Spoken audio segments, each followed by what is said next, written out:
চীনের চতুর্থ এবং পঞ্চম কিস্তি নিয়ে ধোঁয়াশা নিষ্পত্তি করতে চলতি মাসেই ওয়াশিংটনে বৈঠক, যোগ দেবেন অর্থ উপদেষ্টা। বাজেট উপস্থাপনের পর জুনেই অর্থ ছাড়ের আশা। ভারত থেকে সুতা আমদানি বন্ধ নিয়ে মিশ্র প্রতিক্রিয়া। দেশীয় শিল্প সুরক্ষায় বাড়বে উৎপাদন সক্ষমতা, বলছে বিটিএমএ। তৈরি পোশাক শিল্পের ক্ষতি সংখ্যা দেখছে বিকেএমএ। নিম্নমুখী মুরগির বাজারে ব্রয়লারের দাম নেমেছে 165-তে। ঊর্ধ্বমুখী পেঁয়াজ এবং মোটা চালের দর। বাড়তি দামে বিক্রি হচ্ছে ভোজ্য তেল, চড়া সবজির বাজার। সূচকের ব্যাপক পতনে গেল সপ্তাহ পার করেছে ঢাকা পুঁজিবাজার। কমেছে বাজার মূলধনও। আর্থিক প্রতিষ্ঠান ঘুরে দাঁড়াতে না পারলেও আস্থা ধরে রেখেছে ব্যাংক ও সিমেন্ট খাত। এবং কিশোরগঞ্জের হাওরে বোরো মৌসুমের আগাম ধান কাটা শুরু। দুর্যোগ এড়াতে 80% পাকলেই ফসল ঘরে তোলার পরামর্শ। উৎপাদন খরচ বাড়লেও বাজারে কাঙ্ক্ষিত দাম না পেয়ে হতাশ কৃষক।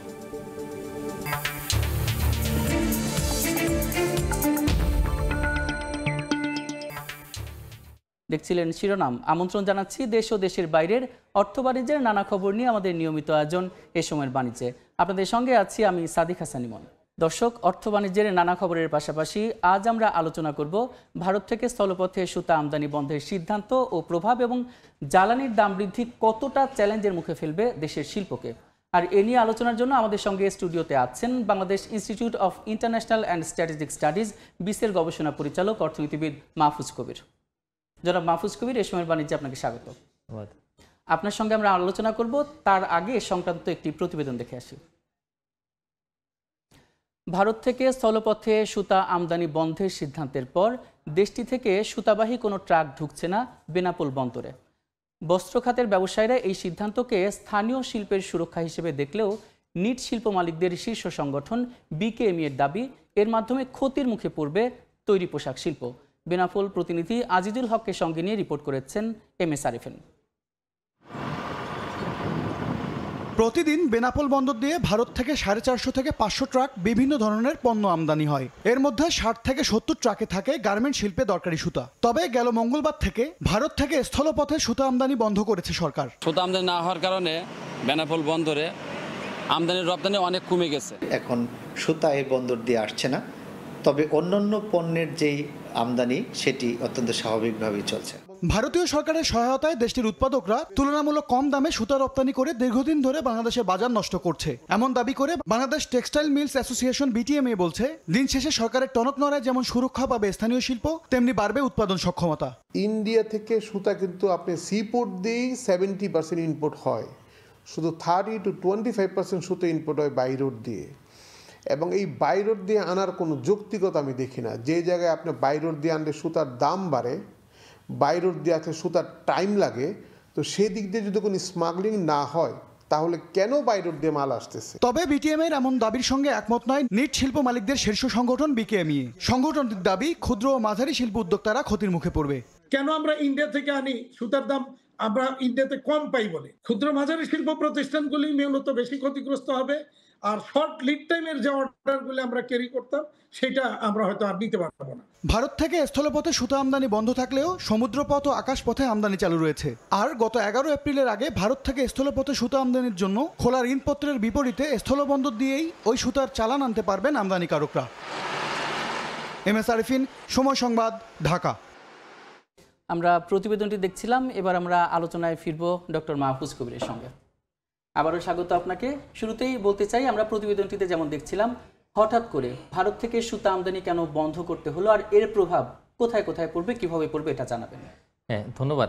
আসলে এই সিদ্ধান্ত হয়েছিল বেশ কিছুদিন আগেই, মানে অনেকদিন ধরে আসলে বিটিএমএ বলছিল যে আসলে বাংলাদেশে তো একটা বড় ব্যাকওয়ার্ড লিঙ্কেজ তৈরি হয়েছে এবং সুতা উৎপাদনটা ভালো হচ্ছে বাংলাদেশে, কিন্তু তারপরেও আসলে বিদেশি সুতা ব্যবহার, বিশেষ করে যে ভারতীয় যে সুতা ব্যবহার, তো সেটি বাংলাদেশের যে ব্যাকওয়ার্ড লিঙ্কেজ সেটা ক্ষতিগ্রস্ত করছে। কিন্তু আসলে এটাও সত্য যে আমরা যে সুতা উৎপাদন করি বা যে বস্ত্র উৎপাদন করি, তো সেগুলোর জন্য যে বিশেষ করে তুলা, এটা আমদানি করতে হয় কিন্তু বাইরে থেকে, এবং ভারত কিন্তু বড় তুলার যোগানদার। আর অন্যদিকে ভারতের ভিতরে কিন্তু অলরেডি একটা বড় চেইন রয়েছে, মানে ভারত নিজে তুলা উৎপাদন করে, নিজে সুতা উৎপাদন করে, আর ওদের দেশে কিন্তু সরকারের একটা বড় রকমের সাপোর্ট রয়েছে, মানে এখানে অনেক সাবসিডি আছে। তো এবং এটার কারণে কিন্তু তাদের উৎপাদন খরচ কিছুটা কম হয় মানে বাংলাদেশের তুলনায়। আর বাংলাদেশে যেটা দাঁড়াচ্ছে সেটা হলো যে বিটিএমইটা এখন বলছে যে না, এখন দেশের যে উৎপাদন সক্ষমতা সেটা বাড়বে, তার কারণ যেহেতু এই স্থলপথ দিয়ে আমদানি করার ক্ষেত্রে অনেক সময় অনেক অসততা দেখা যায়, বিশেষ করে যে ওজনের ক্ষেত্রে হয়তো হেরফের হয় এবং অনেক সময় যে স্মাগলিং নাকি হয়ে থাকে। তো এটা বলা হচ্ছে, তো এটা সত্য মিথ্যা থাকতে পারে, কিন্তু আসলে বিষয়টা সত্য যে আমাদের দেশীয় শিল্পের সুরক্ষা দিতে হবে। কিন্তু সুরক্ষা দিতে গিয়ে আমাদের সব শিল্পেরই সুরক্ষা দিতে হবে। একদিকে আমাদের উৎপাদনকারী মানে বিশেষ করে যে সুতা উৎপাদনকারী শিল্প বিটিএমএ এবং একই সঙ্গে আমাদের যে তৈরি পোশাক শিল্প, দুইটার একসঙ্গে যদি আমরা সুরক্ষা দিতে পারি সেটা সবচেয়ে ভালো। এই যে বিটিএমএ যে কথা বলছিলেন, ওনারা কিন্তু বলছেন যে বেনাপোল বন্দরে আসলে এমন কোনো মেশিন বা এমন কোনো কিছু রাখা যায় কিনা, যন্ত্র রাখা যায় কিনা, যার ফলে দেখা যায় যে ন্যায্য মানে কাউন্ট মেজার করা যায় কিনা। হ্যাঁ, না, এটা যেটা হয়েছে মানে বিকেএমএ এর একটা বড় চিন্তা হলো যে সেখানে তো হয়তো তাদের প্রফিট মার্জিন অনেকটা কমে যাবে। তার কারণ ভারত থেকে যেটা আমদানি করা হয় সেখানে খরচ কম পড়ে অন্তত 3 থেকে 5%। এটা কিন্তু অনেক বড় একটা মার্জিন। তো এখন আমাদের যারা ক্ষুদ্র মাঝারি রয়েছে এই পুরো যে গার্মেন্টস শিল্পে, বিশেষ করে যে যারা নিটওয়ার প্রোডাক্ট তৈরি করেন, তো তারা একটা চাপের মধ্যে পড়ে যাবেন। এখন এইটা একটা বড় বিষয় যে সামান্য মার্জিনে তারা হয়তো প্রফিট করে থাকেন এবং কোনোভাবে আসলে তারা চালাচ্ছেন তাদের কারখানা। এর মধ্যে এই প্রেশারটা যদি পড়ে দেশীয় সূত্র থেকে যে আমরা সুতা নিয়ে আসবো, সেটার খরচটা যদি বেশি হয়, আসলে কম হওয়ার কথা লোকালি যদি হয় সেটা, কিন্তু আনফর্চুনেটলি সেটা বেশি হচ্ছে। এর মধ্যে মরার উপরে খাড়া ঘা হিসেবে এসছে যে এখানে গ্যাসের দাম বৃদ্ধি। তো এটার ফলে এখন যদি নগদ সহায়তা বা অন্য কোনো নীতিগত সহায়তা যদি না নেওয়া হয়, তাহলে সেই ক্ষেত্রে কিন্তু আসলে উৎপাদন খরচ অনেক বেড়ে যাবে সুতার ক্ষেত্রে। তাহলে সেই ক্ষেত্রে আসলে আরো বিপদে পড়ে যাবে কিন্তু আমাদের পুরো তৈরি পোশাক খাত। তো এটা একটা বড় চিন্তার বিষয়। এই যে বলছেন যে জ্বালানির মানে দাম বৃদ্ধি পাচ্ছে, তো এর ফলে দেখা যায় যে এই যে সুতা আমাদের আবার বিকেএমএ বলছে যে সুতা উৎপাদনের সক্ষমতা বাড়বে কিংবা হচ্ছে পোশাকের অনেক পোশাক শিল্পে অনেক বেশি ব্যয় বৃদ্ধি পাবে। তো এক্ষেত্রে দেখা যায় ভারত সরকার তাদের পোশাক মালিকদের কিংবা পোশাক যে শিল্প কারখানা আছে সেখানে সুতাকল মালিকদের অনেক ধরনের বেনিফিট দিয়ে থাকে, সেখানে বাংলাদেশে আবার দেখা যায় সুতাকল মালিকদের সেই ধরনের বেনিফিট দিয়ে থাকে না। তো এক্ষেত্রে আমার প্রশ্ন হলো, তো বাজার প্রতিযোগিতা দেখা যায় বাংলাদেশ পিছিয়ে যাবে, তো এক্ষেত্রে আসলে বাংলাদেশের কি করণীয় বা সবকিছু মিলিয়ে? আচ্ছা, এখন যেটা আমাদের মূল চিন্তার বিষয় সেটা হচ্ছে যে এই মুহূর্তে আসলে যে শুল্ক নিয়ে অনেক রকমের সমস্যা চলছে, সারা পৃথিবীর অর্থনীতি কিন্তু তটস্থ হয়ে আছে মার্কিন যুক্তরাষ্ট্রের শুল্কের কারণে। তো আমাদের যারা তৈরি পোশাক উৎপাদক রপ্তানিকারক তারাও কিন্তু অনেকটা চিন্তার মধ্যে আছে 3 মাস পরে কি অবস্থা দাঁড়াবে। এখন এই অবস্থায় আসলে এই যে হঠাৎ করে যে উৎপাদন খরচের চাপ বৃদ্ধি, বিশেষ করে যে ভারত থেকে স্থলপথে যে সুতা আমদানি, তো সেখানে একটা সমস্যা আছে। এখন বিষয়টা হতো যে আসলে আমাদের যে স্থলবন্দর, বিশেষ করে যে বেনাপোল বন্দর, তো সেখান দিয়ে কিন্তু ভারত থেকে আমাদের 70% মতো এই আমদানিগুলো হচ্ছে। তো ওইখানে একটা ভালো মেশিন থাকতে পারলে ভালো হতো, মানে কিন্তু এই যে মেশিন কিন্তু ইনস্টল করা হয়েছিল, পরে দেখা গেল যে সেটা অকৃত হয়ে গেছে। তো এখানে ষড়যন্ত্রও থাকতে পারে। তো মূল বিষয়টা হচ্ছে যে আমাদের আসলে সক্ষমতা থাকতে হবে যে সেখানে আমরা ঠিক মতো যাতে কাউন্ট করতে পারি এবং কোনো ধরনের যেন এই স্মাগলিং না হয়, তো সেটা নিশ্চিত করা কিন্তু প্রশাসনের দায়িত্ব। তো সেটাতে যেহেতু একটা গাফিলতি হচ্ছে, তো এখন আমাদের তো ব্যবস্থা গ্রহণ করতে হবে। বিশেষ করে আমাদের সুতা উৎপাদনকারী শিল্পকে বাঁচাতে হবে, একই সঙ্গে তৈরি পোশাককেও বাঁচাতে হবে। দুইটা বাঁচানোর জন্য একটা উপায় আছে, সেটা হলো যে আসলে এই যারা উৎপাদনকারী তাদের খরচ কমানো, বিশেষ করে যে তাদের যদি নতুন মেশিন দেওয়া হয় এবং তাদের যে ওয়ার্কার আছে তাদের যদি উৎপাদনশীলতা বাড়ানো যায়, তাহলে সেক্ষেত্রে কিন্তু খরচটা কমানো যাবে। এবং একই সঙ্গে আমরা এই সুতা উৎপাদনকারী যে মিলগুলো রয়েছে তাদের খরচটা কমাতে পারি যদি আমরা তাদের জন্য গ্যাসের আলাদা একটা প্রাইস ডিটারমাইন করি। তো এইটা কিন্তু সহজেই সম্ভব। এবং এছাড়াও নীতিগত যদি সহায়তা দিতে পারি আমরা, তাহলে সেক্ষেত্রে দেখা যাবে কি তাদের উৎপাদন খরচটা কমে যাচ্ছে এবং তারা একটা প্রতিযোগিতামূলক অবস্থানে থাকছে। ভারত অনেক সুবিধা দিচ্ছে কিন্তু বাংলাদেশ কিন্তু সেই অর্থে সুবিধা দিতে পারছে না। তো সুতরাং এইভাবে যদি আমরা করি তাহলে দেশের যে শিল্প, বিশেষ করে যে সুতা উৎপাদনকারী শিল্প, সেটাও সুরক্ষা পাবে এবং একই সঙ্গে আমাদের যে গার্মেন্টস শিল্প সেটাও সুরক্ষা পাবে। সুতরাং দুই দিক থেকে সুরক্ষা দেওয়াটা আমাদের একটা বড় দায়িত্ব সরকারের। এই যে সামনে এলডিসি গ্র্যাজুয়েশন আছে, সেখানে প্রণোদনার ক্ষেত্রে কিন্তু বাংলাদেশকে অন্য পথে একটু অন্য উপায়ে আগাতে হবে, সেই ব্যাপারে অন্য কৌশল আগাতে হবে, সেই ব্যাপারে আপনার কি বলার আছে? আমি মনে করি যে এলডিসি গ্র্যাজুয়েশন তো আমাদের করতেই হবে, মানে এটা যেহেতু সরকার ওইরকম সিদ্ধান্ত নিয়েছে। কিন্তু একই সঙ্গে এটাও সত্যি যে বড় রকমের চাপে কিন্তু পড়ে যাবে দেশের পুরো তৈরি পোশাক খাত। এখন এটার জন্য প্রতিযোগিতা সক্ষমতার যে বিষয়টা, সেটা কিন্তু এখন এইভাবে যদি আমরা একটু তাদের ক্যাপাসিটি ডেভেলপ করতে পারি, তাহলে সেই ক্ষেত্রে ভালো মেশিন দিলে আর উৎপাদনশীলতা যদি বাড়ে, তাহলে সেই ক্ষেত্রে দেখা যাবে যে আমাদের খরচটা কিন্তু কমে যাচ্ছে। আর তার পাশাপাশি আসলে নীতিগত সহায়তা দিতে হবে, নগদ সহায়তা তো আমরা দিতে পারবো না, তার কারণ এলডিসি গ্র্যাজুয়েশনের পরে বিভিন্ন রকম বাইন্ডিংস আছে। তো সেই ক্ষেত্রে আমাদের আগের থেকে আসলে এই ধরনের নীতিগত কোনো সহায়তা এগুলো যদি আমরা দিতে পারি তাদেরকে, তাহলে সেক্ষেত্রে যেমন ট্যাক্স কমানোটা একটা ভালো উদ্যোগ হতে পারে আমাদের জন্য। তো সেটা করতে পারলে যদি আমরা খরচ কমাতে পারি, তাহলে সেক্ষেত্রে আমি মনে করি না যে কোনো বড় চ্যালেঞ্জ আসবে। এই খরচ কমের জন্যই তো আমরা আসলে ইন্ডিয়া থেকে নিয়ে আসি। আর যেহেতু এসএমইগুলো তাদের উপরে নির্ভর করে এবং বলা হয়ে থাকে যে আমরা যতটুকু আমদানি করি ভারত থেকে এই সুতা, তার 50 ভাগের মতোই এই এসএমইরা ব্যবহার করে এবং তারা খুব অল্প অল্প করে আসলে ওরকম এলসি করার সুযোগ পায় না তারা বড় আকারে। ডক্টর মাহফুজ কবির, দেখা যাচ্ছে এখন কিন্তু বাণিজ্য যুদ্ধ চলছে এবং ডোনাল্ড ট্রাম্প ট্যারিফ বিভিন্নভাবে তার শুল্ক নীতি বিভিন্নভাবে আরোপ করছেন। আবার এই সময় একটা চ্যালেঞ্জ তো রয়েছে, আবার এই সময় দেখা যাচ্ছে যে ভারতের ট্রান্সশিপমেন্ট বন্ধ হয়ে গেছে। তো এক্ষেত্রে আসলে কতটা চ্যালেঞ্জের মুখে বাংলাদেশ পড়বে? আরেকটা বিষয় হচ্ছে জ্বালানির দামও কিন্তু বৃদ্ধি পাচ্ছে। সব মিলিয়ে আপনার কি মনে হয় যে কতটা চ্যালেঞ্জের মুখে বাংলাদেশ পড়বে এবং কিভাবে উত্তরণ করতে পারে? হ্যাঁ, বাংলাদেশের সামনে আসলে অনেকগুলো চ্যালেঞ্জ আছে, কিন্তু সমস্ত চ্যালেঞ্জে কিন্তু একটা বড় বড় সুযোগ তৈরি করে। এবং আমি মনে করি যে অতীতে বাংলাদেশ চ্যালেঞ্জের মুখোমুখি হয়ে কিন্তু এত বড় আমি মনে করি যে অ্যাচিভমেন্ট হয়েছে বাংলাদেশের তৈরি পোশাক খাতে। এখন বিষয়টা হচ্ছে যে এই যে শুল্ক যেটা আরোপ করা হয়েছে, তো সেটার জন্য আলাপ আলোচনা চলছে। মাননীয় প্রধান উপদেষ্টা চিঠি দিয়েছেন, 3টি আমরা প্রস্তাব দিয়েছি, ট্যারিফ কমানো, তারপরে ইম্পোর্ট বাড়ানো এবং একই সঙ্গে যে নন ট্যারিফ এরিয়া সেগুলো অ্যাড্রেস করবো। এটা করে আমি মনে করি যে আলাপ আলোচনা যদি হয়, USTR এর সঙ্গে আলাপ আলোচনা চলছে, আমরা ঠিক ফাঁকে ব্যবহার করব, তো এটা নিয়ে হয়তো একটা সমাধানে পৌঁছানো যাবে। কিন্তু সমস্যা হচ্ছে কি যে সারা পৃথিবীটা চাপের মধ্যে পড়বে এবং একই সঙ্গে যে ভারতের ট্রান্সশিপমেন্টের বন্ধ হওয়া, এটার জন্য দেখা যাবে কি যে আসলে ওই আমাদের যে ক্রিটিক্যাল যে সমস্ত এক্সপোর্ট, ওই এক্সপোর্টটা হয়তো কিছুটা সময়ের জন্য থেমে যাবে। কিন্তু একই সঙ্গে আমরা কিন্তু আমাদের যদি সক্ষমতা ব্যবহার করি, বিশেষ করে গ্রাউন্ড হ্যান্ডলিং, বাংলাদেশের যে শাহজালাল ইন্টারন্যাশনাল এয়ারপোর্ট এবং অন্যান্য যে এয়ারপোর্টগুলো আছে যদি করতে পারি, তাহলে সেক্ষেত্রে আমি মনে করি যে এটা ওভারকাম করা যাবে। এবং একই সঙ্গে LDC গ্র্যাজুয়েশনের যে ভালো প্রস্তুতির অংশ হিসেবে আমাদের প্রতিযোগী সক্ষমতা বাড়াতে হবে, উৎপাদনশীলতা বাড়াতে হবে এবং ভালো ভালো মেশিন ইনস্টল করে দেশের যদি ব্যাকওয়ার্ড ইন্ডাস্ট্রিগুলোকে স্ট্রেনথেন করতে পারি, আশা করি যে আমাদের জন্য খুব বেশি বড় সমস্যা হবে না। শেষ প্রশ্ন একটি রয়েছে, সেটা হচ্ছে যদি সুতা দ্রুত না আসে তাহলে কিন্তু পোশাক তৈরি হবে না।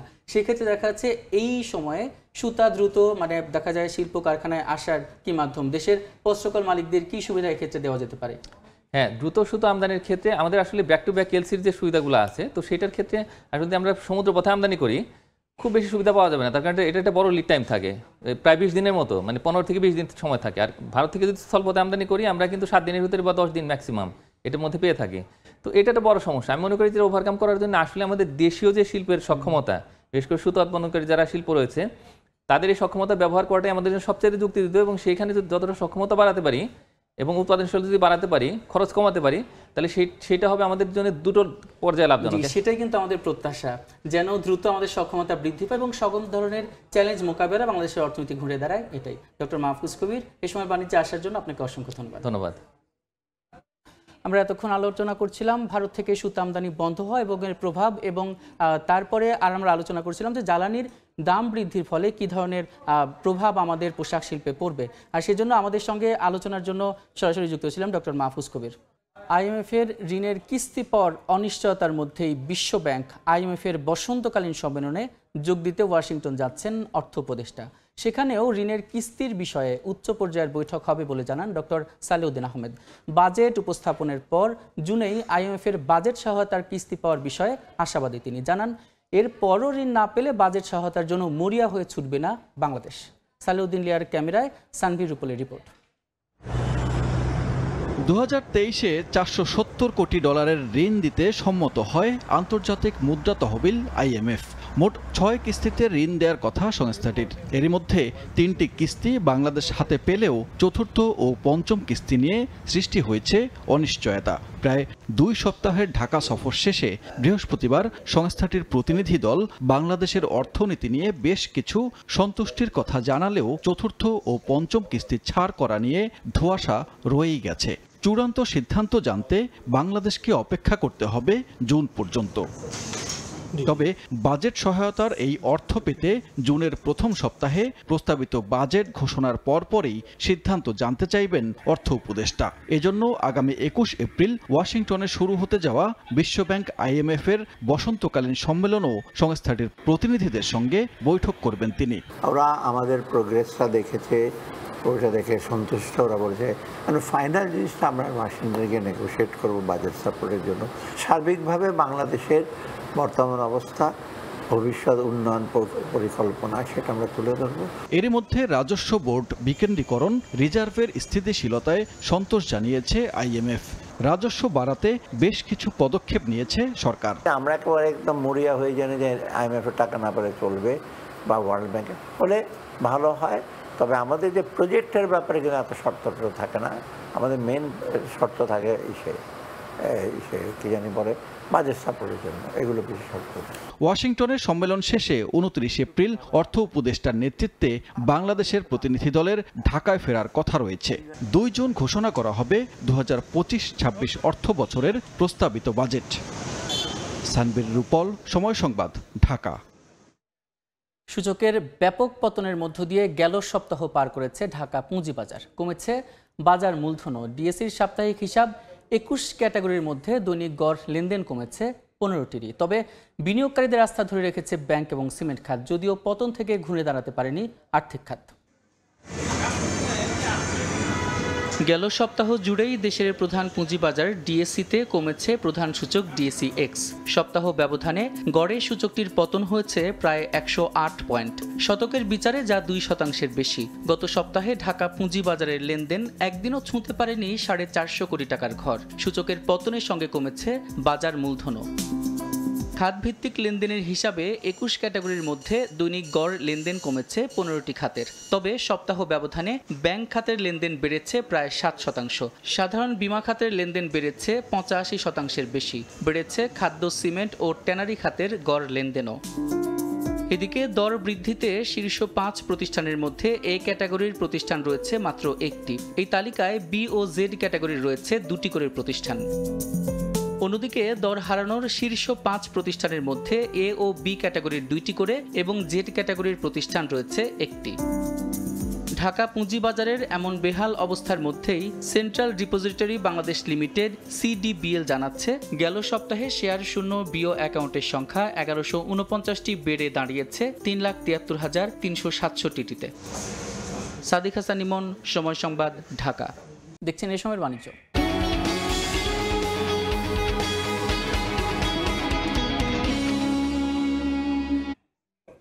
রাজধানীর বাজারে কেজিতে 10 থেকে 15 টাকা কমেছে ব্রয়লার মুরগির দাম। স্থিতিশীল নিত্য প্রয়োজনীয় পণ্যের বাজার, তবে তেলের দাম বাড়ায় অসন্তোষ দেখা দিয়েছে ক্রেতাদের মাঝে। এই মুহূর্তে রাজধানীর কারওয়ান বাজারে আছেন রিপোর্টার অন্তরা সেন, সরাসরি যাচ্ছে তার কাছে।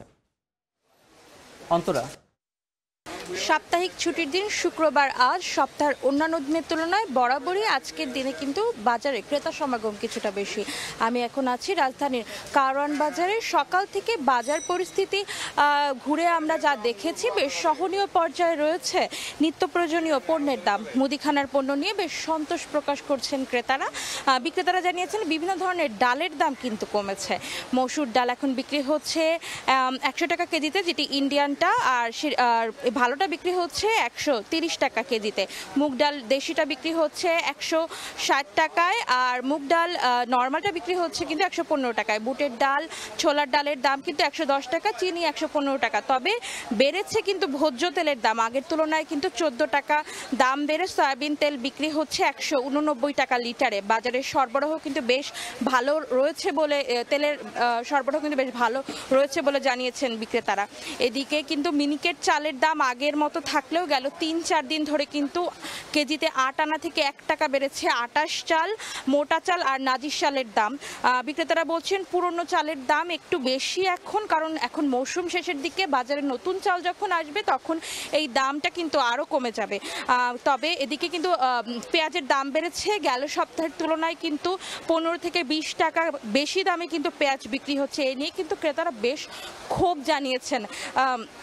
তবে মুরগির দাম কিন্তু কমেছে, মুরগির মাংসের দাম কমেছে। গেল সপ্তাহের তুলনায় কেজিতে 10 থেকে 15 টাকা কমেছে মুরগির মাংসের দাম। এখন ব্রয়লার মুরগি বিক্রি হচ্ছে 165 টাকা কেজিতে, যেটি গেল সপ্তাহে ছিল 180 টাকা কেজি। সোনালী মুরগি বিক্রি হচ্ছে 250 টাকা কেজিতে, যেটি গেল সপ্তাহে ছিল 280 টাকা কেজি। কিন্তু সবজির বাজার কিন্তু বেশ চড়া। প্রতিটা সবজি কিন্তু গেল সপ্তাহের তুলনায় কেজিতে 10 থেকে 20 টাকা বেশি দামে বিক্রি হচ্ছে। এই ছিল আমার কাছে বাজার পরিস্থিতির সর্বশেষ খবরাখবর। রাজধানীর কারওয়ান বাজার থেকে বাজারের খবরাখবর জানাচ্ছিলেন সহকর্মী অন্তরা সেন। 4 দশক ধরে আপনার ফাইন্যান্সিয়াল পার্টনার আইডিএলসি। সাপ্তাহিক ছুটির দিনে কক্সবাজার সমুদ্র সৈকতে ভিড় করছেন পর্যটকরা। এই মুহূর্তে সৈকতের সুগন্ধা পয়েন্টে আছেন রিপোর্টার সুজাউদ্দিন রুবেল, সরাসরি যাচ্ছে তার কাছে।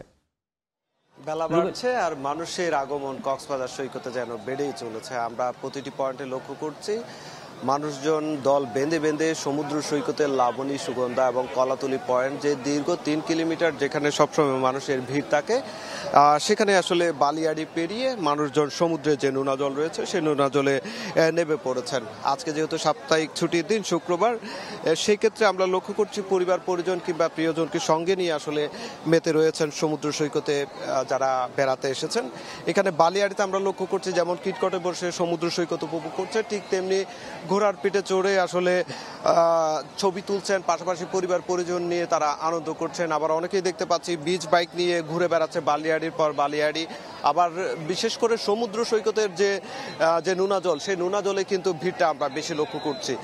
যেহেতু এখন আবহাওয়ার যে পরিবর্তন হয়েছে, সেই আবহাওয়ার পরিবর্তনের সঙ্গে সঙ্গে সাগরের যে বৈরিতা সেটাও বেড়েছে। আগে যেমন শীতকালে সাগর অনেকটাই শীতল ছিল, কিন্তু এখন গরম অনুভূত হওয়ার কারণে কিন্তু সেটি পরিবর্তন হয়ে বিশাল বিশাল ঢেউ আছড়ে পড়ছে এবং সে বিশাল বিশাল ঢেউয়ের মাঝেই কিন্তু পর্যটকরা সমুদ্র স্নান করছে। আমরা দেখতে পাচ্ছি টিউব নিয়ে অনেকে গা ভাসিয়েছে, আবার অনেকেই জেট স্কি রয়েছে, সেই জেট স্কি যুগে কিন্তু গভীর সাগরে গিয়ে তারা ঘুরে আসছে। এইভাবে কিন্তু প্রিয় মুহূর্তগুলো কাটছে যারা পর্যটকরা দেশে দূর দূরান্ত থেকে এসেছেন তারা।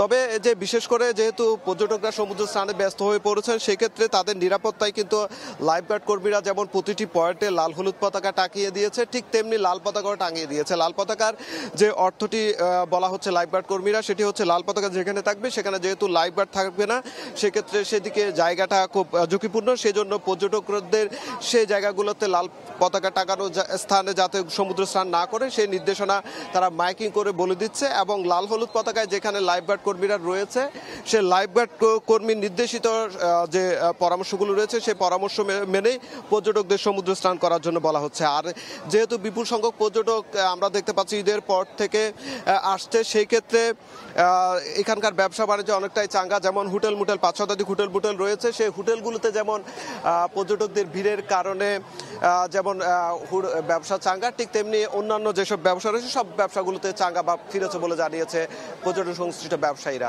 তো এই ছিল আমার কাছে সৈকত থেকে সবশেষ।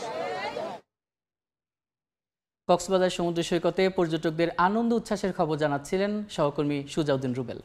কিশোরগঞ্জের হাওরে শুরু হচ্ছে বোরো মৌসুমের আগাম ধান কাটা। ফসলের মাঠে এখন ব্যস্ত সময় পার করছেন কৃষক। তবে ফলন ভালো হলেও বাজারে দাম ভালো না পাওয়ায় হতাশ তারা। প্রাকৃতিক দুর্যোগ এড়াতে 80% ধান পাকলেই কেটে ফেলার পরামর্শ কৃষি বিভাগের। নূর মোহাম্মদের পাঠানো তথ্য এবং ছবি নিয়ে রিপোর্ট।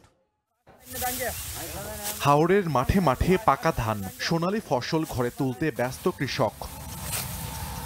কিশোরগঞ্জের হাওড়াঞ্চলে শুরু হয়েছে বোরো মৌসুমের আগাম ধান কাটা। ফলনও হয়েছে বাম্পার। ধান কাটায় কৃষকের পাশাপাশি কাজ করছেন অন্য জেলা থেকে আসা শ্রমিকরাও। তবে দাম নিয়ে দুশ্চিন্তায় চাষি। তারা বলছেন চলতি মৌসুমে বৃষ্টি না হওয়ায় জমিতে সেচ দিতে গুনতে হয়েছে বাড়তি টাকা। এছাড়া কৃষি উপকরণের মূল্য বৃদ্ধির কারণে উৎপাদন খরচ বেড়েছে। এ কারণে বর্তমান বাজার মূল্যে ধান বিক্রি করলে তেমন লাভ হবে না তাদের। চৈত্রিক মাসে কিন্তু বৃষ্টি বাদল হয়, কিন্তু এবার কম হয়েছে। তেলের সংখ্যাটা একটু আমাদের বেশি লাগছে, খরচটা একটু বেশি। শিলা বৃষ্টি থেকে যদি আমরা বাঁচতে পারি, ভালোই ভালো যদি ফসলটা নিয়ে ঘরে উঠতে পারি, তাই মাশাআল্লাহ আলহামদুলিল্লাহ আমরা অনেক খুশি। ধান কাটা তো আজকে 10 দিন ধরে ধান কাটতেছি। খেতের থেকে ওই 1200 টাকা মন আমরা হরতাইছি। ধানের দর আগে বেশি 950 শাশুর মুনিমানের দাম বেশি, সপ্তাহে মিলে দেখা গেল তো আমরা পুরা লসের মধ্যে আছি। প্রতিদিন 100 বস্তা 200 বস্তা কিনে আমরা বিক্রি করে দেই। কৃষি বিভাগ বলছে এখন পর্যন্ত 15 ভাগ জমির ধান কাটা হয়েছে। প্রাকৃতিক দুর্যোগের ঝুঁকি এড়াতে জমির ধান 80 ভাগ পাকলেই দ্রুত কেটে ফেলার পরামর্শ কৃষি কর্মকর্তাদের। আশা করছি যে যদি প্রাকৃতিক দুর্যোগের কোনো সম্ভাবনা না থাকে তাহলে কৃষক তার ধান কর্তন করে নির্ধারিত সময়ই আমরা ঘরে ফসল তুলতে পারব। কৃষি বিভাগের তথ্য মতে চলতি মৌসুমে কিশোরগঞ্জে 1,68,115 হেক্টর জমিতে বোরো আবাদ হয়েছে। আর উৎপাদন লক্ষ্যমাত্রা 11,83,368 মেট্রিক টন ধান। সময় সংবাদ, কিশোরগঞ্জ। ফরেন সার্ভিস দিবস উপলক্ষে একাডেমিতে অনুষ্ঠিত আয়োজনে বক্তব্য রাখছেন পররাষ্ট্র উপদেষ্টা তৌহিদ হোসেন। সরাসরি যাচ্ছে সেখানে। কখনো স্বীকৃত না কোনো কিছু, কিন্তু তারপরেও এটাকে নতুন মাত্রা নিয়ে আসলো। আর হুমায়ুন কবির সাহেবও স্মরণ করেছেন, আমি নিজেও স্মরণ করতে চেয়েছিলাম। সেটা হলো শেহাবুদ্দিন সাহেব এবং আমজাদুল হক সাহেব। ওনারা কিন্তু দিল্লিতে, আমি যতটুকু শুনেছি যে এই কলকাতারও একটু আগে, কয়েক ঘন্টা আগে নাকি তারা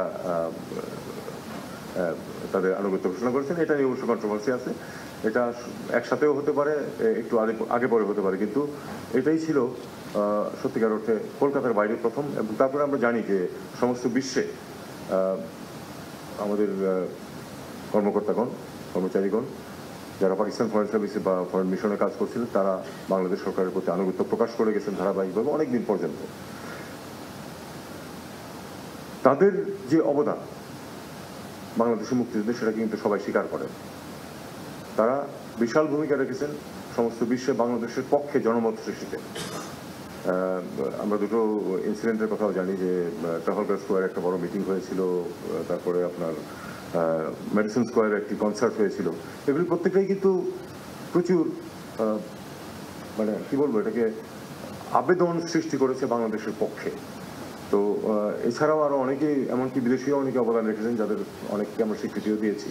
আমি মনে করি যে এই পুরো জিনিসটা শুরু হয়েছে কিন্তু এই 18ই এপ্রিল কলকাতা থেকে। স্বাধীনতা অর্জনের পর এখানে আমার যে জ্যেষ্ঠ সহকর্মীরা, প্রাক্তন সহকর্মীরা উপস্থিত আছেন, তাদের অবদানকে কিন্তু আমাদেরকে অবশ্যই স্বীকার করতে হবে। সেটা হলো যে তারা কিন্তু ভিত্তিটা গড়ে তুলেছেন, যেটা আমার সাহেব বলছিলেন যে দুটো মিনিস্ট্রি ছিল না। পররাষ্ট্র মন্ত্রণালয়, ধরুন ডিফেন্স মিনিস্ট্রি ছিল না, কিন্তু অ্যাটলিস্ট একটা ফোর্স দাঁড়িয়ে গিয়েছিল মুক্তিযুদ্ধের মাধ্যমে। কিন্তু পররাষ্ট্র মন্ত্রণালয় কিন্তু একেবারে নতুন থেকে তৈরি করতে হয়েছিল তাদের, এবং তাদেরকে এই কৃতিত্ব দিতেই হবে যে তারা অত্যন্ত সাফল্যের সাথে এটা শুরু করেছেন। শুধু শুরু করেছেন তাই না, তারা কিন্তু সমস্ত বিশ্বের স্বীকৃতি আদায়ের জন্য তাদের কার্যকলাপ চালিয়েছেন, এবং সেই স্বীকৃতি তারা আদায় করেছেন। প্রায় সবার, আমি কোনো নাম আর বলছি না, প্রায় সবার স্বীকৃতি কিন্তু খুব অল্প সময়ের মধ্যে পাওয়া গেছে। এবং বিভিন্নখানে মিশন খুলে সমস্ত বিশ্বের সাথে যে সম্পর্ক সৃষ্টি করা এবং সেটাকে এগিয়ে নেওয়া, সেটা কিন্তু আমাদের এই পূর্বসূরীরা করেছেন। এই কৃতিত্ব তাদের প্রতি আমরা কৃতজ্ঞতা জানাই আমাদের।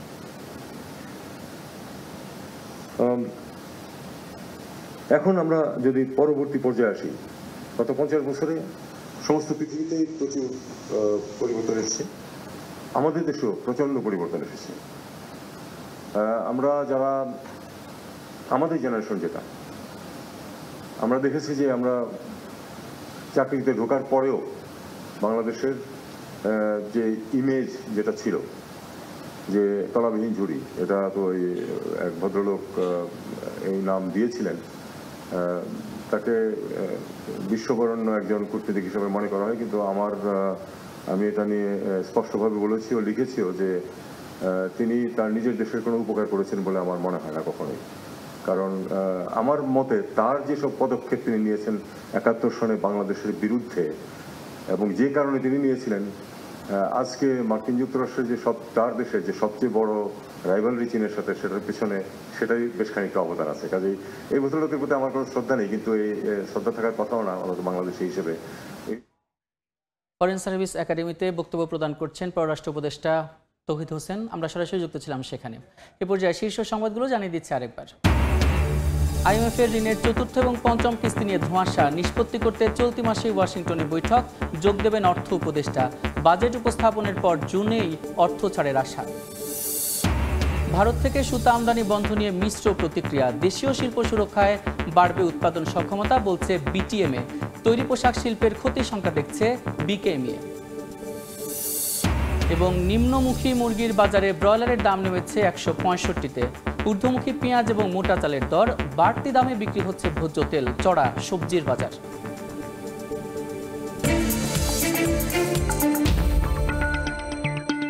এ ছিল এই সময়ের বাণিজ্যে, সঙ্গে থাকুন সময়।